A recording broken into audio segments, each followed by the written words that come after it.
Welcome, folks. I am Jabby Koway, joined by Chara Kirk. What's up? We're looking at a video from Screen Crush called Doctor Strange, Every Plot Hole in Multiverse of Madness Explained. So, this one is a special one for me because I really would love to know what the hell.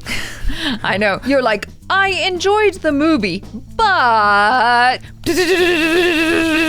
These are all the nitpicky Just issues. little grievances here and there. Yeah. Little grievances throughout the entire film, but I still really enjoyed it. So thank you, Screen Crush, for allowing us to react to this. Y'all, if you haven't already, hit that subscribe button, bell icon, all notifications, and pretty please vote this up to let YouTube know you're enjoying what you're watching. While you're subscribing and upvoting, subscribe to Screen Crush. There's a link in the description below if you want to click on that, give the original an upvote, and subscribe to him from there. Here we go.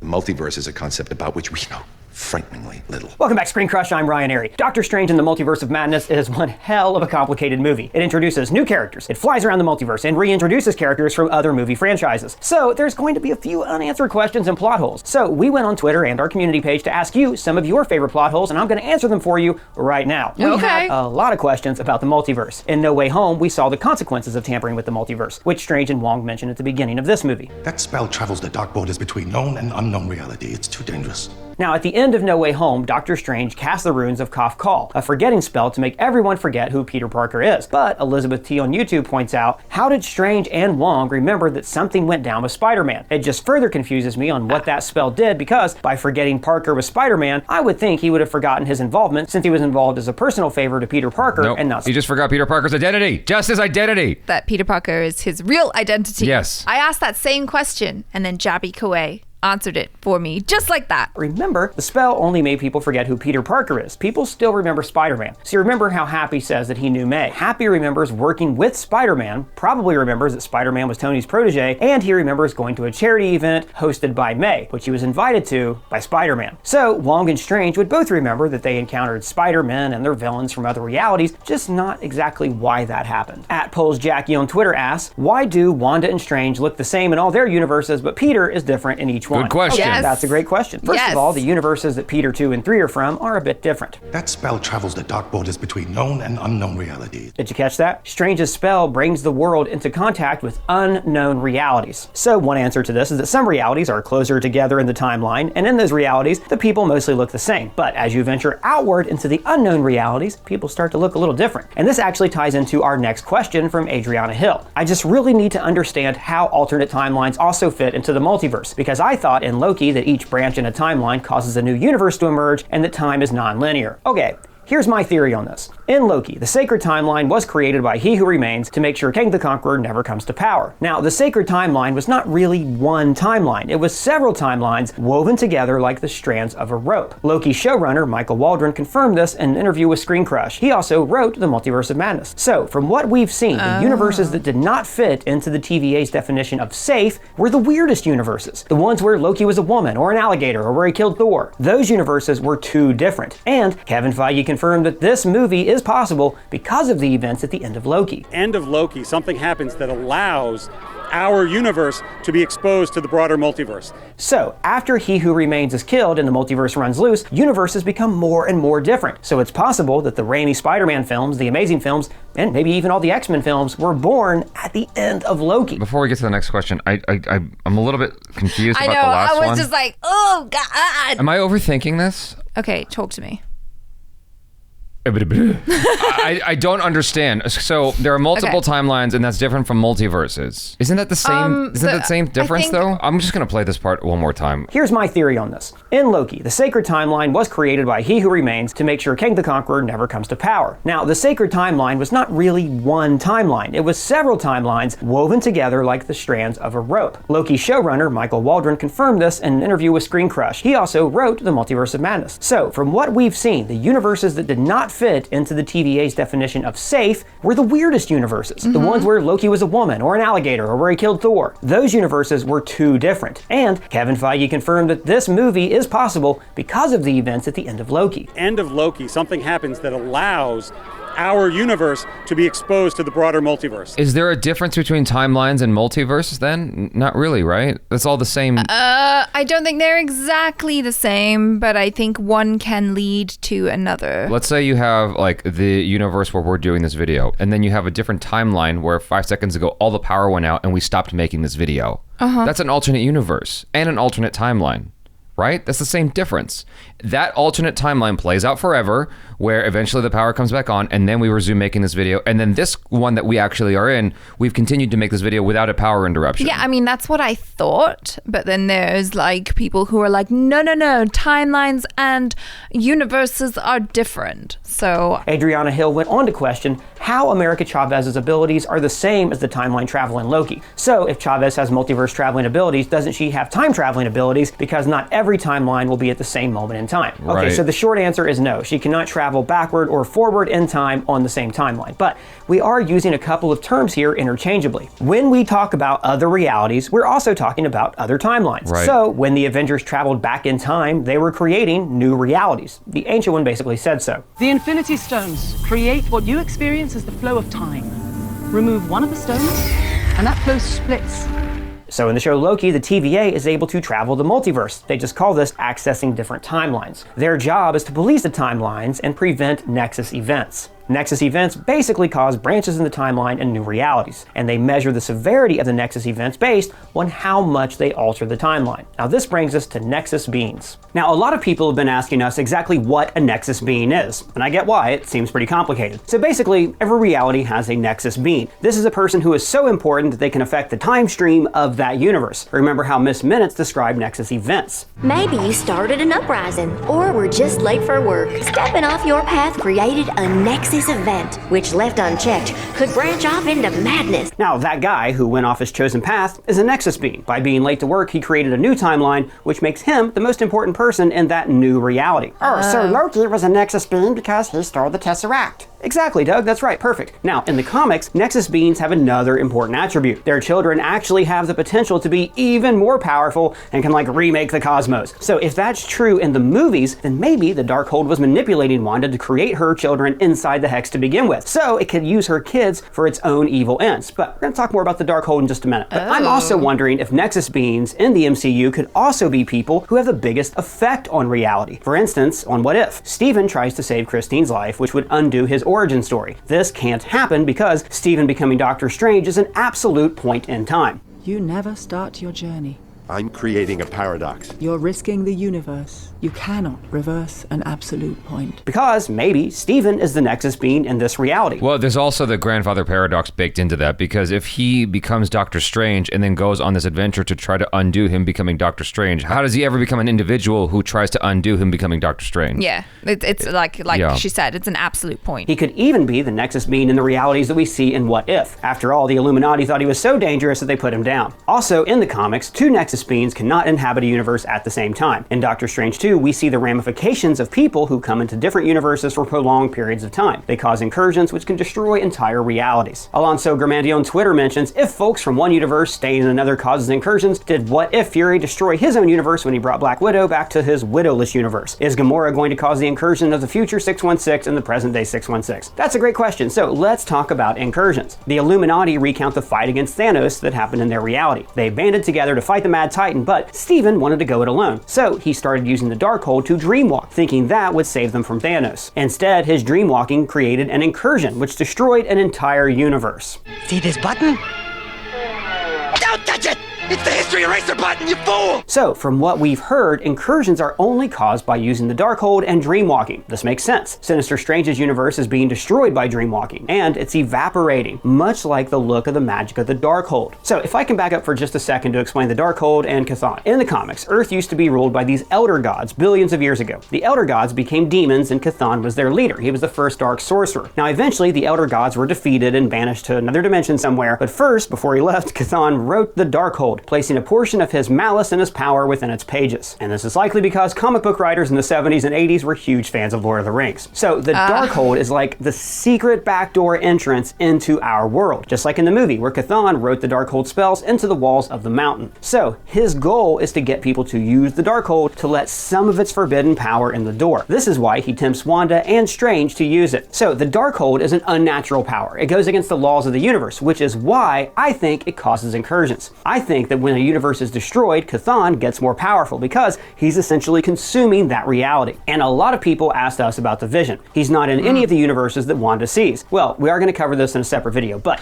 I think the Vision does probably exist in all these universes. Somehow, he and Wanda made these kids together. Maybe with magic, maybe they're synthezoids, who knows. I think the reason Wanda went insane in our universe is because she lost the Vision. In other realities, he's there as a more stabilizing force. Or maybe Vision only ever existed in the MCU reality. And Wanda creates these kids because she dreamed of them, seeing other versions of them out there in the multiverse. Wanda can't go insane from the loss of Vision if there was never a Vision to begin with. The whole argument about, oh, maybe Vision is only in our universe in 616. I've heard that come up a lot where people are like, yeah, of course you didn't see him because he's only in this universe. I'm also curious to see how he delves into this other theory of that the Vision is there. We just didn't see him. This leads us right into a question from Sea Salt Bay on Twitter. Wanda has the power of spontaneous creation but couldn't manifest her kids back into existence. I can let her turn to Vellani slide because of the Darkhold's influence, but if she was so motivated to see her kids again, she literally could have just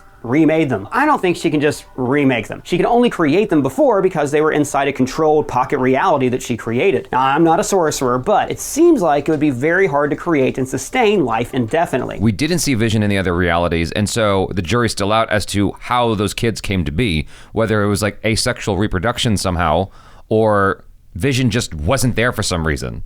Or she just had them with the human version of Vision. There's no human version of Vision. I get that, but Yeah. like someone who kind of looks like him? I don't know. No. The fact of the matter is, in WandaVision, she had these kids that were borrowed from another reality. So we don't have an explanation as to how those kids got into that reality over there, right? She made them. Right, but we don't know who the father is. Well, they did have a father. Their father is Vision, but you're talking about a sperm donor. As it stands, in Doctor Strange Multiverse of Madness, we never saw Vision. So for all intents and purposes, she could have just made those children asexually. Whatever the other Wandas did to create their kids, it was more permanent. Maybe they had help from the Avengers, or Vision, or even Doctor Strange. The point is, our Wanda was left all alone and her kids died. Zach King on Twitter makes a great point. Since there's presumably multiple universes with Billy and Tommy existing as kids of Wanda, why would there not be a universe where Billy and Tommy were born but then became orphans later on? I mean, in an infinite multiverse, there has to be at least one version of this universe. Wanda could just become the mom of those variants and everybody would be happy. Well, Zach, you're 100% right. I think the big flaw in the movie is Wanda's motivation. They made her into a kidnapper instead of a savior. At the end of WandaVision, her kids' voices clearly say, setting up that she wants to rescue her boys. It would have made way more sense if she was dreamwalking to find her kids instead of stealing them. But the power of Chthon and the Darkhold was just too much for her, I guess. That kind of evil completely overrides her sense of right and wrong. Now, after Wanda learns her lesson to not attack her doppelganger and kidnap her children to raise them as her own, she crumbles Mount Wundagore and destroys every Darkhold in the multiverse. Grant Z on Twitter asks, she destroyed the Darkhold, but did she also destroy all the infinite Mount Wundagores across the multiverse? If not, will the Darkhold return? Hell yes, the Darkhold's gonna return. For one thing, a portion of its energy is still inside Steven, hence his third eye. And its energy is still inside of Wanda, because she isn't really dead. Yeah. No one's ever really gone. You're absolutely right. I don't think that she has the power to remove every Wundagore mountain across realities, but removing the Darkhold will make it far more difficult for people to be tempted by Chthon's magic in the future. Ebron on Twitter similarly asks, how did Wanda destroy the Darkholds in every universe, as she needed to use a spell to cast her consciousness into another version of herself? Well, I think it's because the Darkhold's energy was inside of her, and she could sense its existence in all the other realities, kind of like how Harry Potter could sense other Horcruxes. She used the different Darkholds in other realities to dreamwalk. They essentially created a kind of chain that she can move across. Therefore, it makes sense that she would be able to erase those Darkholds as she sensed them. This also clears up a question I had later in the movie about the toll of actually using the Darkhold. When Steven used it to dreamwalk, the souls of the damned trapped inside of the book attacked him, pressuring him to stop. Yet, we saw Wanda use it at the beginning of the movie with no repercussions. Yeah, why did that happen? And why was Agatha able to use the Darkhold? Well, think about it. The Darkhold has a whole chapter just about the Scarlet Witch. Did you know there's an entire chapter devoted to you in the Darkhold? And in WandaVision, we see a Scarlet Witch entity attach itself to Wanda. I think that this Scarlet Witch entity is actually the raw power of Chthon. The Darkhold was basically created for the Scarlet Witch to use. There's a page in the Darkhold that shows the statue of the Scarlet Witch on Mount Wundagore, and Wundagore is where Chthon writes his spells into the walls. So basically, the Scarlet Witch is his gateway back to power. He will rule through her. So over the years, the Darkhold tries to find its way to Wanda, so she will use its power and release him back into the world. This is why the Darkhold wanted Agatha to use it, because Agatha was going to lead it to the Scarlet Witch. But Strange would resist the Darkhold's magic, which is why those demons fought back against him. So the Darkhold is very much like the One Ring. I guess it is. The ring is mine.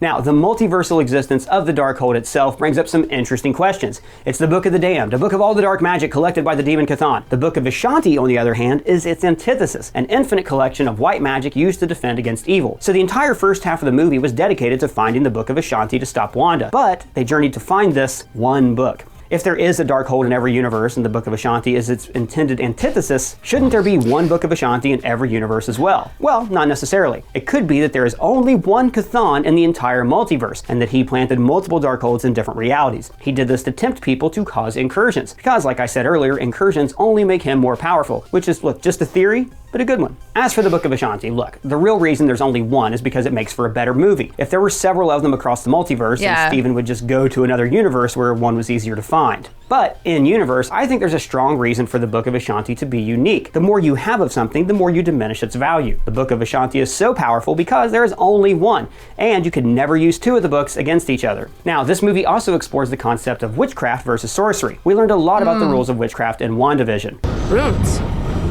In a given space, only the witch who cast them can use her magic. Which probably should have come up in this movie at some point, but whatever. The more he's explaining all the backstory with the comic books and whatnot, the more it's making me wonder. They're explaining how this Darkhold is this other being who we never see that's using Wanda, right? Maybe it's too derivative or cliche, but it would have been interesting to see that monster come to fruition. And then Wanda and Doctor Strange or whoever has to then fight that creature. Isn't that just like Shang-Chi, though? Yeah, but it's not about Asians, it's about white people, and so it's different.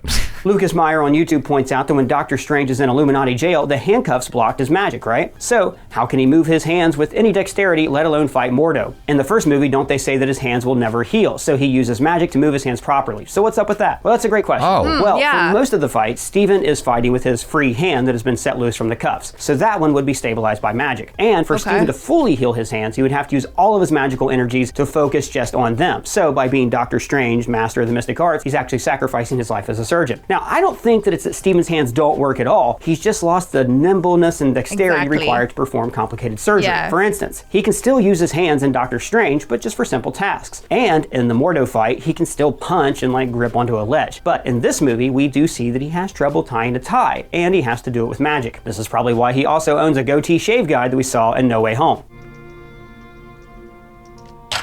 Some of the coolest parts of this movie were all the alternate universes that we got a taste of in the series What If. Now, Grant Z on Twitter asked, did Strange get his weird monster powers the same way as in What If? And if so, why is he not more corrupt like Strange Supreme? That's a great question. Now, he didn't get them the same way. In What If, he is seeking out a power to break an absolute point in time. So he uses the Book of Cagliostro. It's the same book from the first Doctor Strange. He uses this book to summon monsters from other dimensions so he can siphon off their power. Whereas in this movie, Strange uses just a tiny bit of the Darkhold to go dreamwalking. The movie also gave us great tie-ins with previous Marvel properties like Black Bolt from the Inhumans and Dr. Reed Richards. Kenzie L on Twitter pointed out, now if Reed Richards is the smartest person alive, why did he reveal Black Bolt's powers to Wanda? Well, look, Reed may be smart, but he's also compassionate. He didn't want to hurt Wanda. He wants her to stop fighting so he can help her to find a solution to her problem. Back on YouTube, Quentin Anthony Anderson wonders what happens to the Illuminati universe now that their version of the Avengers has been completely wiped out, sans Mordo. Also, wouldn't that event create a serious conflict between our universe and theirs? I mean, if someone from our universe came into another, killed everyone and left, that would be a huge event in the MCU. That's a great theory. It is possible that this could kick off a multiversal war with the remaining heroes from this universe invading our universe for revenge, but I doubt it. The Illuminati were trying to prevent multiversal wars and the deaths of entire universes. I also wouldn't worry too much about the heroes in this world. They still have the Fantastic Three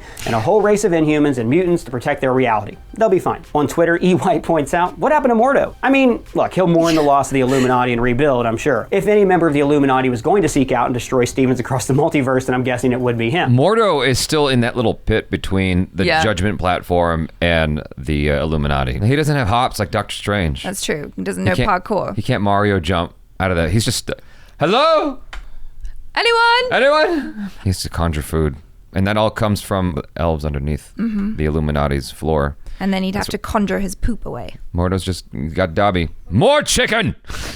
I said barbecue flavor. This is buffalo. Unless you're asking about Mordo in the 616 universe. This guy. Too many sorcerers. Mordo is still out there, hunting wizards, and will probably be a key villain in Doctor Strange 3. And actually, side note, there were early drafts of the screenplay where Mordo began the movie by hunting Wanda, and she decapitates him. Ooh. I think it's much better that they saved his life for the next movie. Renobozo points out that towards the end of the movie, more of a continuity error than a plot hole, but at the end, when Wanda begins to destroy her throne room, America opens a portal to Kamar-Taj for her and Wong to go through. But when America opens a portal to find Strange in the destroyed universe, it shows America and Wong still on Wundagore Mountain. Well, because we don't know how many places they looked before they found Steven. Could have been they just went back to a different mountain in a different reality, and they were just checking that place out first. Then they found Steven in the destroyed universe. Sky Christie asks, why didn't Shang-Chi help Strange since he joined Wong at the end of his movie? That's a good question, but he didn't really join Wong at the end of the movie. It's not like he goes to live at Kamar-Taj and trains with the sorcerers. Wong and the other heroes basically say, hey, welcome to the layer cake. Welcome to the circus. I'm sure that during this movie he was off on some other adventure or singing karaoke somewhere. Exactly. Hey. I was about to say he was singing karaoke. No. That's what he was doing. There's a lot we're supposed to assume happened between the end of WandaVision and the beginning of Doctor Strange Multiverse of Madness. Why can't we do the same thing with regards to Shang-Chi's post-credit scene and the beginning of Multiverse of Madness? He could have become a full-blown Stephen Strange level sorcerer in between those two while using the Kung Fu. How about that? He's not a sorcerer, though, is he? He could learn. She's not a sorcerer. America Chavez is America Chavez is not a sorcerer. Yeah, but she has magic. So does Shang-Chi. He's got the rings. That's not the Just same as add having on a sling ring. Legend of magic. the 11 Rings. Oh my God! You got to fight magic with magic. What are you gonna do? Fight magic with kung fu? He's got those rings are magical. Still though. Still what? You have no response to that. The rings are magical inherently. They're able to do serious damage. Yeah, but it's more of like they're used more combatively. You know, you'd use it to strike or to block. Being able to use magic in the way that Wanda and Doctor Strange can is different because you can manipulate reality in different ways. He manipulated that dragon out of reality. God damn it, when he Goku'd that shit. Bachow! He could have been useful knocking around those big monsters. I guess, yeah. Inside the Grogu Tower. What's it called? The Grogu Tower? Wundagore Tower. Wundagore, yeah. If dreams are a window to the multiverse, does that mean that every time a character dreams in the MCU that they have been seeing their multiversal self? Not necessarily. So think back to when characters have dreams. They're mostly for PTSD purposes. Tony in Iron Man 3 or Bruce Banner in The Incredible Hulk. Now, here's the thing. Kevin Feige said that the events of Loki actually created the multiverse that we see in this movie. The multiverse that is spinning out of control. So it's possible that all of those dreams in other movies took place before those events at the end of Loki. Or maybe Tony simply saw a multiversal version of his daughter, which is why he wanted to have a kid so bad. I dreamt. We had a kid. So real. We named him after your eccentric uncle. What was his name? Right. Morgan. Feel Up 88 asks, in Infinity War, Strange made it clear there was only one way to defeat Thanos. Multiverse of Madness showed there were other ways. While 616 Strange was not aware of the Book of Ashanti, do you think Strange picked his best future and lied about that being the only way? Well, in the 838 universe, we saw a completely different set of heroes defeat Thanos, and that option wasn't really available to the heroes in the MCU. They don't have a Professor Xavier, Mr. Fantastic, or Black Bolt. I'm going to talk about that later. There's different circumstances. Yeah. And we saw that even with the combined power of the Illuminati, they still needed the Book of Ashanti to defeat Thanos. Now in the 616, Strange was dealing with a group of heroes that were infighting and did not want to work together. So he was at a much bigger disadvantage. Now as for this being his best future, I don't think that's true at all. He blipped and got screwed out of being the Sorcerer Supreme. But you know what? You do raise a good point that he did not know about the Book of Ashanti. He also did know about the Darkhold, but he knew that it was missing. 838 Steven did know about the Darkhold, and he knew where it was, which is why he used it. Now you also have to remember causality. If Steven and the 616 did not know about the Book of Ashanti, and if he did not know where the Darkhold was, or maybe he didn't even know about its existence at that time, then it's very possible that he did not pursue either book in those 14 million possibilities. I do think that if the MCU 616 Steven would have known about the Darkhold, then he definitely would have used it, and his fate would have been similar to what we saw in 838. Grant Z on Twitter has a question about the number designations. Are universes designations unique to each universe? How can the MCU be both 616 and the 199999? Okay, so here's what he's talking about. For decades, the main comic book universe has been called 616. When the MCU started, the Marvel Creative Committee labeled the movies as taking place in universe 199999. But then, in this movie, Christine says that she's labeled the MCU 616. Very confusing, right? Well, not really. You're talking about two different groups assigning names, kind of like how there are multiple calendars around the world depending on your culture. So Christine, who is a fictional character, would have no way of knowing that there was a group of non-imaginary people who have already given that universe a label. Now, it is is possible that that designation 199999 does refer to all the different movie universes, and that within that greater label of 199999, 616 is the one that's designated for the mainline MCU. But look, I guess that moving forward, we just have to understand that 616 refers to the main universe in each genre. CFO in Tech asks, we need an explanation as to the differences between dimensions, multiverse, and quantum realm. And actually, the answer came straight from Pole's Jackie. Dimension is another plane of existence. Multiverse is several universes that are parallel and nearly identical. And the quantum realm is smaller than the microscopic realm where time behaves differently. Oh, very clear. Thank you very much. Yes, I like it. Was it? Dimension is another plane of existence. Multiverse, several universes that are parallel and nearly identical. But doesn't a multiverse consist of different dimensions? Sure. Like each different universe is a different dimension, is a different plane. That's what I think. But then a multiverse seems to imply that the different planes are quite similar, and that there's something kind of like perhaps tenuously holding them together, whereas you could go to another dimension and we're dinosaurs. Okay, I think I'm finally wrapping my head around it. In the scientific explanation of multiverses, what you have are bubbles, right? So each bubble is a different universe. Theoretically, you could exist in each of these universes. A different version of you. A different version of you could exist in each of these universes that are out there. Mm-hmm. Our Big Bang became our universe, but there could have been an infinite amount of Big Bangs that all took place at once and gave life to all these different bubbles, which are all the different universes of the multiverse. Overlapping in each of these universes is different dimensions. I think that's the idea. Each universe is not a different dimension. You can have different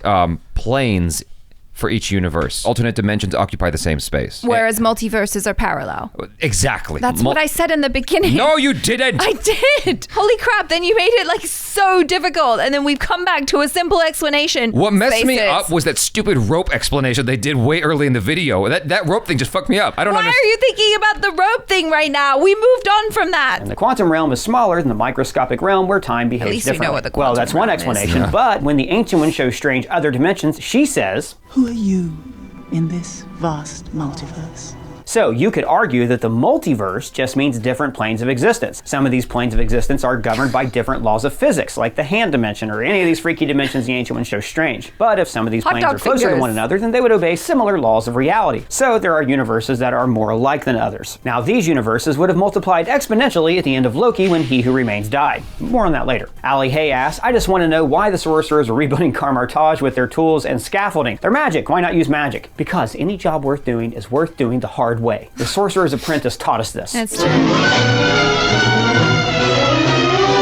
A. David Lewis asks, does this destroy the Darkhold in the Agents of S.H.I.E.L.D. universe? So yes, the Darkhold has also appeared in the shows Agents of S.H.I.E.L.D. and Runaways. These were both Marvel TV shows back when Marvel TV was its own division separate from the movie studios. Just like the show Inhumans, which featured Anson Mount as Black Bolt, and Anson Mount also played Black Bolt in the 838 universe that we see in this movie. So you know where I'm going with this? Thank you for acknowledging that this means that these shows are not in the main Marvel Cinematic Universe. They take place in other realities. The Darkhold even looked different in Runaways and Agents of S.H.I.E.L.D. So yes, all Darkholds in these alternate realities are gone. Jean-Paul Nicofine asks, so the Young Avengers are not a thing anymore? Because 838 Wanda's kids didn't have powers, but mutants are real, so maybe Wanda has more to do in this story. So Jean-Paul is talking about the team, the Young Avengers, who are slowly appearing in different MCU properties. Two of the most important members of the group are Wanda's teen sons, Wiccan and Speed. Now I still think they will be in the MCU, in the Young Avengers, maybe brought back with like magic, maybe they'll be from the multiverse, but I also expect their origin to be a mystery at first, like it was in the comics. The characters were around for years before they realized that the Scarlet Witch was their mom. It's comics, it's weird, it's a long story. Obi-Wan Kenobi asks our final question. Where were the TVA during all this? Great question. So it's kind of hard to establish a firm timeline when we're talking about time travel stories. After all, time travel existing means that you can access any point in time. So time sort of becomes meaningless, which means that all time is happening at once. Talked about this a lot in our Loki coverage about how time is a flat circle, etc., etc. Go back, watch those videos, they're great. Now Kevin Feige did say that the events of Loki caused the multiverse of madness.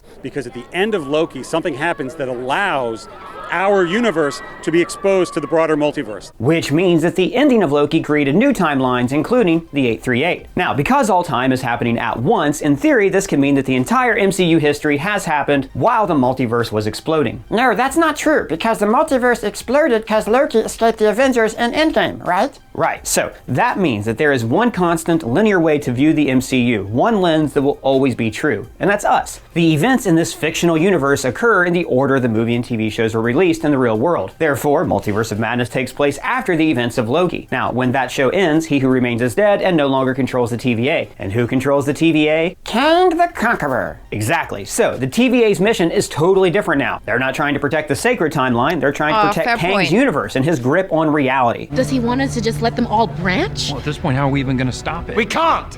And something tells me that Kang wants chaos. He wants universes destroying each other, so it means that his universe will reign supreme. But if you have any more questions or plot holes, let us know in the comments below, or you can at me on Twitter. I'm not gonna lie, that did my head in a little bit. If you read a lot of fantasy novels, often at the back of the book, you can look up terms or creatures or people or whatever, and it'll give you a little definition. Perhaps Marvel ought to do the same, like on a website somewhere, so that we can all keep track, because otherwise we're all just interchangeably using random terms without fully, agreeing what they are.